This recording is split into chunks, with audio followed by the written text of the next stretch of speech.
વડોદરામાં આજે 117 પરીક્ષા કેન્દ્ર પર ગુજરાત પોલીસ ભરતી બોર્ડ ગાંધીનગર દ્વારા લોકરક્ષક કેડરની લેખિત પરીક્ષા લેવામાં આવી। સમગ્ર રાજ્ય સહિત વડોદરામાં આજે 117 પરીક્ષા કેન્દ્ર પર ગુજરાત પોલીસ ભરતી બોર્ડ ગાંધીનગર દ્વારા લોકરક્ષક કેડરની લેખિત પરીક્ષા લેવામાં આવી રહી છે। વડોદરામાં 117 પરીક્ષા કેન્દ્ર પર વિવિધ જિલ્લાના 35,000 ઉમેદવાર પરીક્ષા આપવા આવી પહોંચતા વહેલી સવારથી પરીક્ષા કેન્દ્ર પર ઉમેદવારોની કતારો જોવા મળી હતી। પરીક્ષા દરમિયાન કોઈ અનિચ્છનીય બનાવ ન બને તે માટે પોલીસ તંત્ર દ્વારા 1200 પોલીસ કર્મીઓ સુરક્ષા વ્યવસ્થામાં તૈનાત કરવામાં આવ્યા છે।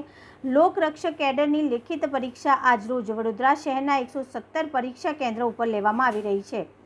આ પરીક્ષા દરમિયાન કોઈ ગેરરીતિ ન થાય, પરીક્ષાર્થીઓ નિર્ભયતાથી પરીક્ષા આપી શકે તેમજ કાયદો અને વ્યવસ્થાની જાળવણી સુનિશ્ચિત કરવા, જાહેર શાંતિ અને સલામતી જળવાઈ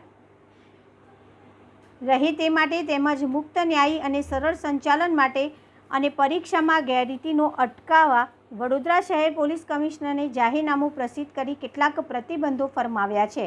વડોદરા શહેરના 117 પરીક્ષા કેન્દ્ર પર પરીક્ષા યોજાનાર છે, જેથી આ પરીક્ષા કેન્દ્રના પરીક્ષા ખંડની અંદર તારીખ 15મી જૂનના રોજ 7 કલાકથી 15 કલાક સુધી પરીક્ષા કેન્દ્રની અંદર કોઈપણ વ્યક્તિએ cellular phone, handset, walkie talkie, cordless phone, mobile phone, smart watch, Bluetooth camera, wireless સાહિત્ય વગેરે લઈ જવા ઉપર, ઇલેક્ટ્રોનિક ઉપકરણો લઈ જવા ઉપર પ્રતિબંધ ફરમાવ્યો છે।